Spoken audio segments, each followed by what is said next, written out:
Welcome back to Gems Podcast. I'm your host, Genesis Amaris Kemp, and with me today is Michelle Swaney. And here's a bit about Michelle. She is the CEO of the Potty School, a potty training consultant, speaker, and teacher of in-person and online classes. She is the author of the Complete Guide to Potty Training Your Child, Expert Solutions for Any Mess, and the creator of an admin for the 3 support groups for potty training, 72,000, and Elimination Communication, 17,000, where she helps over 92,000 motivated families move toward the next step on their family's potty journey, ultimately toward potty independence. If you're interested in booking Michelle Swaney as a speaker for your live events and summits, or as a podcast guest or guest blogger writer, complete the form below, which will be in our show notes. And without further ado, please welcome Michelle D. Swaney. Genesis, thank you so much for having me here today as a guest. My pleasure. So, Michelle, I want you to start off by telling us exactly what is the Potty School and why did you create it? That is a very valid question. Most people that I meet have no idea what it is that I do or why I do it. There are a few people in the world willing or interested to voluntarily potty train kids and talk about it and research it and try to become really good at it. So the Potty School kind of originated a little organically. When I was in Nicaragua, I met a mom who had about 5 kids. I can't remember, 5 or 6, and 2 of them would have been potty training ages in the US, but only one of them had on one cloth diaper, and it was raining, and she's like, oh, mi pampers, it's getting all wet in the hurricane. I was like, how does this woman do it? So I learned about what I later found out was called Elimination Communication. Completely forgot about that entire experience when I had my first, didn't sleep, hard to feed, all the things. And by the time he got old enough to start walking, I was like, wait a minute, I want to get this kiddo out of diapers sooner rather than later. So that's how my journey started, was actually through elimination communication. And then I realized potty training is kind of the need close by me. And so I shifted gears a little bit and started working with families on potty training. And then I've been really, really in the potty training world. So we also volunteer with an organization, and so have kids in our home that we've potty trained as well. Wow, that is super cool. And I cannot imagine what that mother was going through to have a cloth diaper on your child while it's raining. And then it sounded like it was her only one. So, oh my gosh, like just trying to think about that here. It was like, I'm seeing a lady holding a baby, rain coming, the wind is probably gushing. And then she's like, oh my gosh. And you mentioned elimination communication. So for those listening, as well as watching this segment, what exactly is elimination communication? Elimination communication is a fancy term for something that people have just done for generations. So people in countries that haven't had disposable diapers or didn't have the finances to afford disposable diapers, and before they were invented for eons, basically it's a sound association trying to communicate with your child. So when they need to go, you take them. That's the basic idea, is that you don't want pee and poo on the caregiver. So the baby can't walk at that point. So you need to pay attention to what their signals and their signs are, and then you take them to the socially appropriate place to relieve themselves. So in certain countries, it happens with a whistle. In other countries, it happens with a sound association you actually make yourself. You can do it visually with signs as well, but basically you're responding to the child's need to use the bathroom. Oh, that is super neat. So as you come up with this sound, do you come up with it in conjunction with your child so that way you're both on the same page? Or do you let your child guide you through that elimination communication? So elimination communication is geared for 0 to 17 months. So at that age, they're not quite developmentally ready to be inventing the sound with you. you are having a sound. So the sounds that typically are used, at least in the United States, would be like a hand signal. This is for toilet. This is the sign in ASL, sign language for toilet. Yep, just like that. And then you would say for pee or for poo. So those are your sound associations. Or again, you could whistle, you could sing a song, but it is the caregiver initiating what that sound is and associating it with either a bowel movement or urine. Thank you so much for bringing that into context because it definitely helps. And then, whenever you think about the difference between cloth diapers and regular diapers, what are the pros and cons there? Because I know here in Western countries, more people prefer the regular diapers because you could just discard them, whereas the cloth, you actually have to take time to wash them and all of those things. And I know my mother, when I was growing up, she used cloth diapers for a little bit, but it was something that they did in the Caribbean. And then, now with, my nieces and nephews and me, I'm like, I don't want to be washing diapers. Yes, I know it's eco-friendly and sustainable, but if you have like a busy schedule, it's just probably not conducive. But I want to hear from your approach. You've worked with people on potty training and you've also had some experience in other areas. Yes. So just the phrasing of normal diapers versus cloth diapers shows me that you are probably from a certain country. So I could guess based on how people phrase what disposable diapers are of where they're from. Because a lot of countries will actually think that cloth diapers are normal diapers and disposable diapers are sort of the strange thing, that why would people do that? So it definitely depends on your context of society, of where you're currently living, of where like your family, like you're saying your mom in the Caribbean, where your kind of legacy is from. That very much determines your viewpoint of what is normal for potty training. That said, I think people's choices for cloth versus being more eco-friendly versus disposable being not as eco-friendly, honestly, the most eco-friendly thing is to get your kid out of diapers. So the sooner you can do that, the less you have to have of a mental guilt trip if you're using disposables, or pride if you're using cloth diapers, because really all of them are a lot more wasteful than a child being able to use the toilet.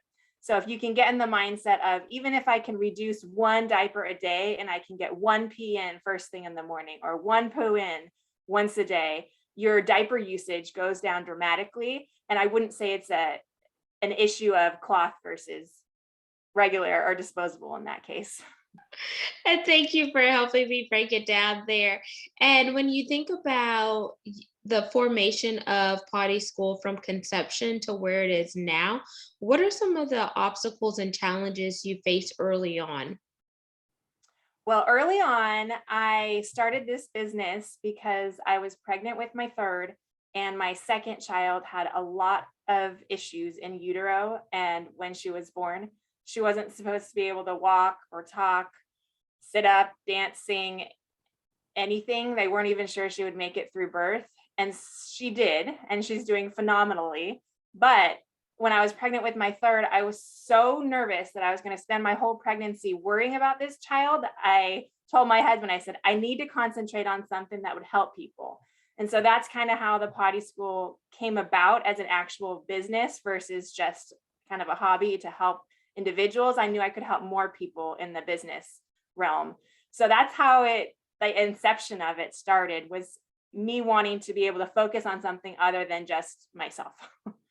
Nice. So definitely out of necessity, but then the need for really helping other people. And it also seemed like it was a way for you to get your mind off of what was taking place and, you know, segue your energy onto something else that was going to help you as a mother and Mhm. help your children, but also help other people who may be going through something similar.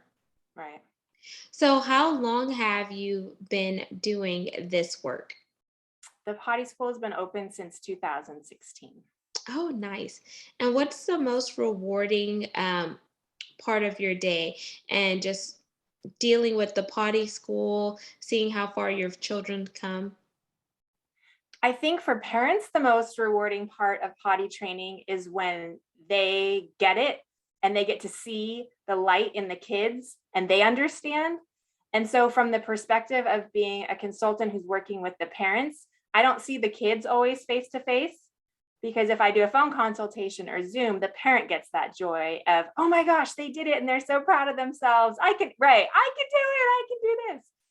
So if they get that joy, but I get the joy realizing when the parents' kind of mindset shifts from this is awful and it's this humongous task and I'm never going to get it done and it's torture and why do I have to do this? I've been pushing it off, to the mindset of this could actually be a bonding experience with my child. And this could be a way for me to test out different parenting styles. And I'm going to actually get to see my child be proud of themselves and do something. And for even parents that not everyone gets to see their kids' first step, the timing's off and whatnot, potty training is a more intensive, really focused time. So almost every parent who's involved in potty training will get a chance to see that at some point. And I love hearing the stories about their kid getting it for the first time, especially when you get into the special needs world. That's a whole nother level of being able to be proud of a kid for coming over a hurdle that some people thought never was possible for that child. That is amazing. And when you see other people light up and you see the progress that they're making, you really see how you taking this and making an imprint is really driving that impact. And it's so rewarding, I'm sure.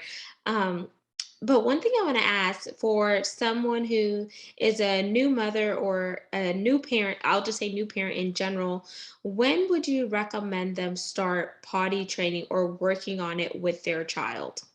That is definitely the number one question I get asked. So well done, Genesis.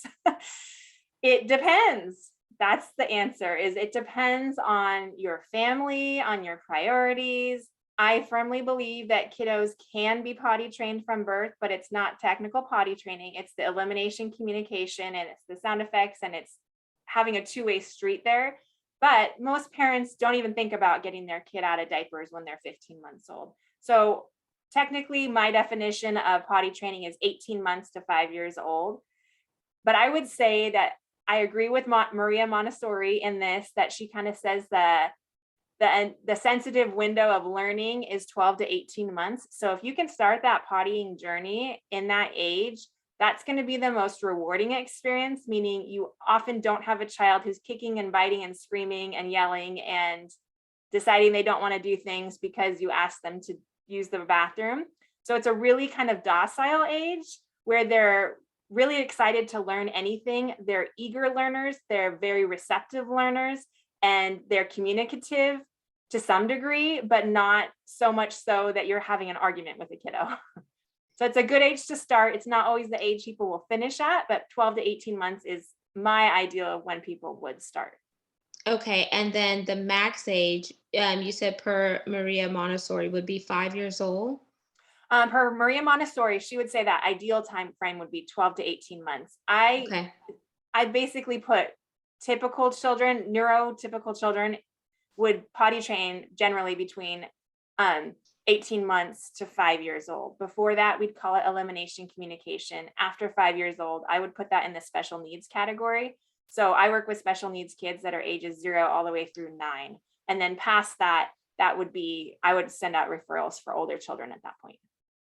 Okay, and then this is another question, because I know whenever some kids start to go to daycares, if the parents are already working with them at home to be potty trained, but they're in a classroom where that teacher is not enforcing them to go to the bathroom, then have you seen children regress? Yes, at school, but not necessarily at home. So my advice for parents in that situation is to figure out how to get somebody on your side. There's always one worker at the daycare who thinks that waiting till a child's 3.5 is not the right way. So you just got to find that one person. And if you legitimately can't find that one person and you're already on it at home, I would recommend switching places, because at some point you don't want your child held back, and they really do hold kids back because they're not potty trained, when if you already have a potty trained child at home, might as well have them be potty trained everywhere. Absolutely, because just from a mother perspective, If my child is potty trained at home, I would like it to be consistent because Right. consistency is key. And then I also, would like my child to be potty trained before they start elementary school because I don't want my child to be singled out because other kids are viewing him or her differently. Correct.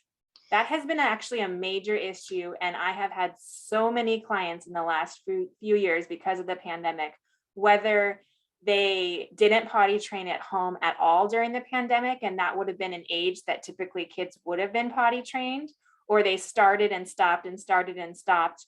Um, or they're just starting right when they go into school. I've had more consultations for TK and kindergartners this year than my entire business combined.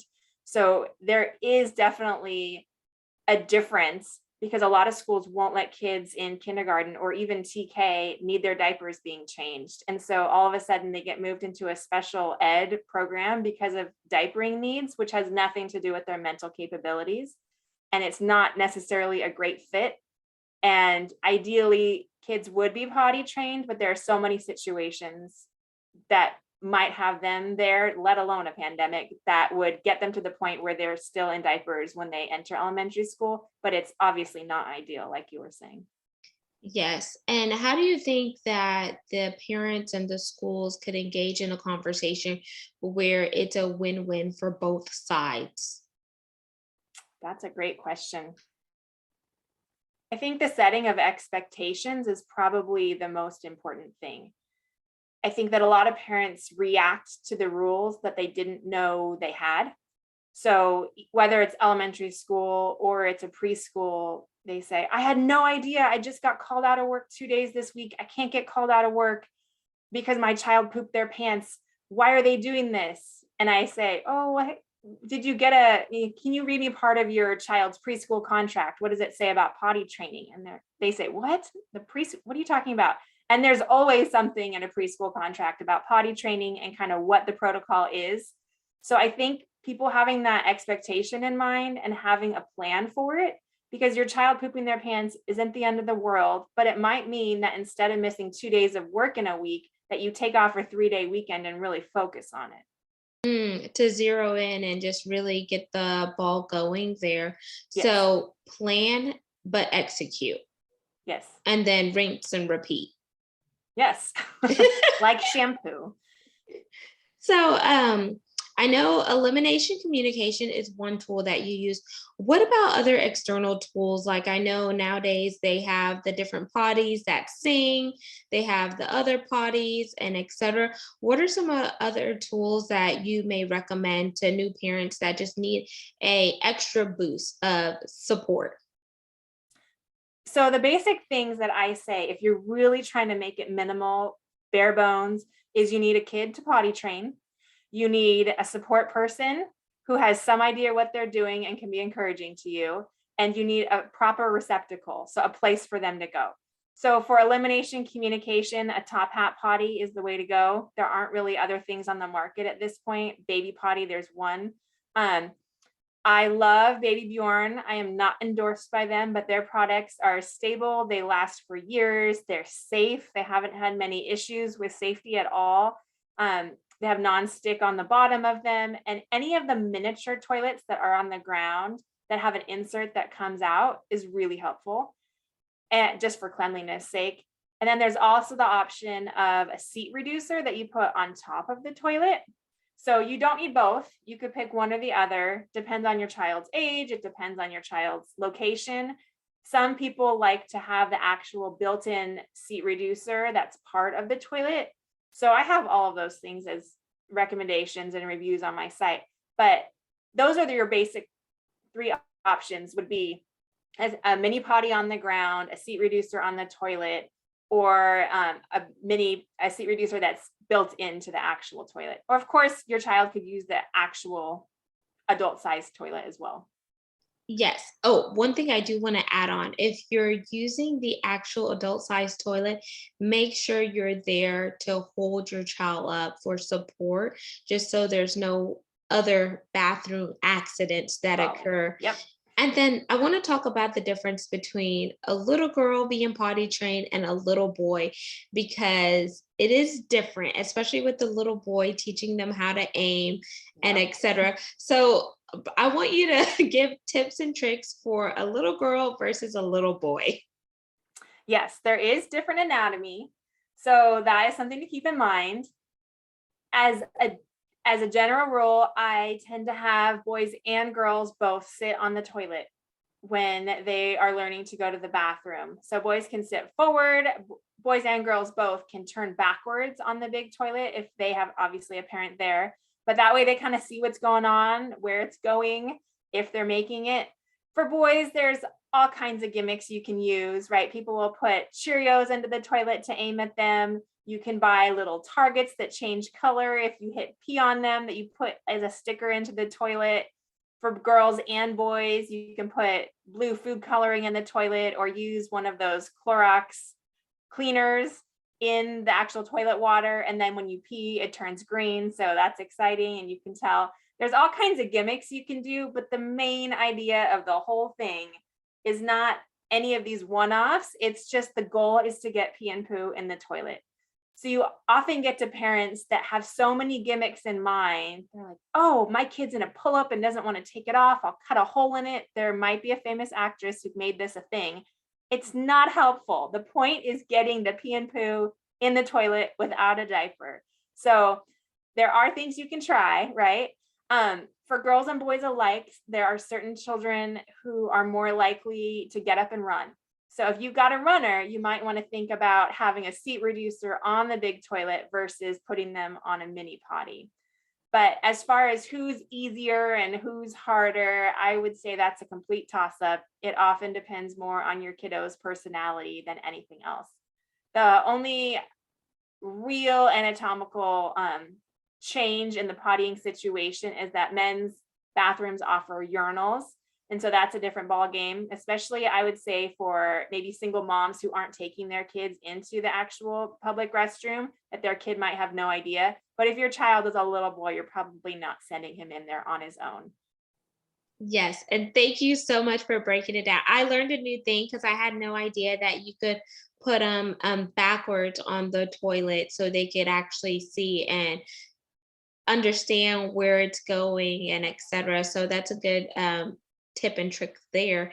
And Michelle, as we begin to wind down, I want you to leave the listeners as well as the viewers with a call to action for this segment. I am super grateful to be here again. Thank you.